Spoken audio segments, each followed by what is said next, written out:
هو انا ازاي جيت امريكا؟ تيجي احكي لك كل التفاصيل، بس قبل ما نبدا لازم اقول لك على حاجه مهمه جدا. قصتي مش شرط تمشي مع كل الناس، لكن الخطوات هي لاي حد حابب ان هو يدرس في امريكا او يجي على هنا. فلو انت مهتم كمل معايا الفيديو للاخر.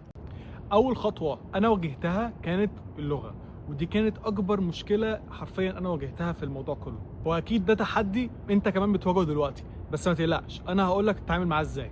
اول حاجه انت لازم تعملها، لازم تبدا بالاساسيات. بس مش معناها ان انت تضيع وقتك وفلوسك في كورسات مدفوعه. انت ممكن تعمل الكلام ده في البيت وعلى اليوتيوب، كل حاجه على اليوتيوب. ولكن لو انت حابب تاخد كورس فطبعا تاخده بس بهدف ان انت ممارسه بس، تدريب فقط.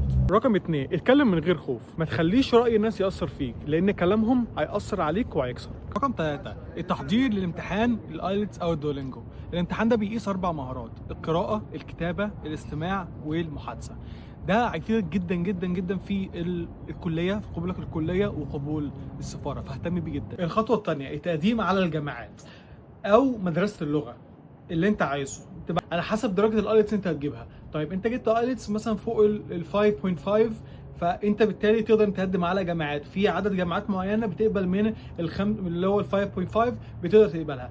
اما لو انت ما جبتش الدرجه المناسبه فتقدر ان انت تقدم على مدرسه لغه. مدرسه اللغه مش مشكله، انا قدمت على مدرسه لغه واتقبلت الحمد لله، بس لازم يكون معايا قبول جامعه. ده ازاي؟ برضو مش مشكله كبيره، اقدر ان انا اساعدك فيه. ثالث خطوه، التقديم على الفيزا الامريكيه. رقم 1، لازم تعمل DS-160 فورم. بعد ما بتعملها بتملى الابلكيشن بتاع السفاره، بعد كده بتدفع رسوم الفيزا. بعد ما تدفع رسوم بتحدد ميعاد السفاره، واخر حاجه بتعملها بتدفع حاجه اسمها السيفيس، ودي $350 مبلغ التامين لامريكا. في ناس في مكاتب ممكن تعمل لك الخطوات دي عادي خالص، بس انت تقدر تعملها بنفسك ودي هتفيدك بعد كده. الخطوه الرابعه واهم خطوه، مقابله السفاره. مقابله السفاره كانت بالنسبه لي من اصعب الحاجات اللي انا واجهتها، مش علشان من صعوبه الكلمات، علشان التوتر اللي انا كنت عايش فيه، وده طبيعي جدا يعني. انا ازاي حضرت نفسي للمقابله؟ كان كل يوم قبل ما انام كنت بكلم نفسي بالانجليزي اكني في المقابله بالظبط. كنت بقف برضو قدام المرايه ان انا افضل اكلم نفسي اكنها بروفه حقيقيه، واي كلمه ما كنتش عارفها كنت بروح بترجمها واشوف معناها واحاول احطها في جمله مفيده. الاسئله اللي انا اتسالتها هم بالظبط 4 اسئله انا اتسالتهم، بس اسئله مهمين جدا. اول سؤال، انت جاي تعمل ايه؟ كل اللي قلته لها ان انا رايح ادرس لغه، بعد ما اخلص لغه هدرس هندسه اللي هي الاي تي. السؤال الثاني كان ليه اخترت امريكا؟ انا بالنسبه لي قلت قصه مقنعه بالنسبه لي وعلى حسب السيتويشن اللي انا فيها. سالتني برضو سؤال، ليه ما درستش اللغه في مصر اللي هي الانجليزي؟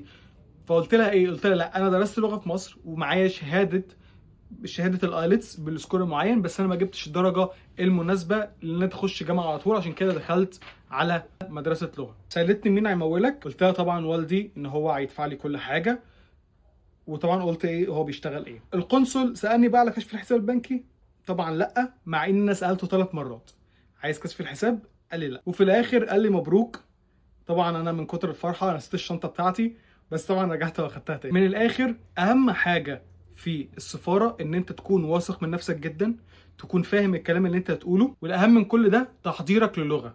ده هيساعدك كتير جدا في حياتك الشخصيه وفي السفاره جدا، ان انت تكون فاهم الكلام اللي انت بتقوله. طبعا لو عندكم اي استفسارات تقدروا تتواصلوا معايا وان شاء الله اساعدكم. لو الفيديو ده افادك طبعا ما تنساش اللايك والشير والسبسكرايب عشان اقدر ازود لك معلومات اكتر للسفر والدراسه في امريكا. وطبعا لو عندك اي سؤال تقدر تكتبني في الكومنت وان شاء الله ان اقدر اساعدكم.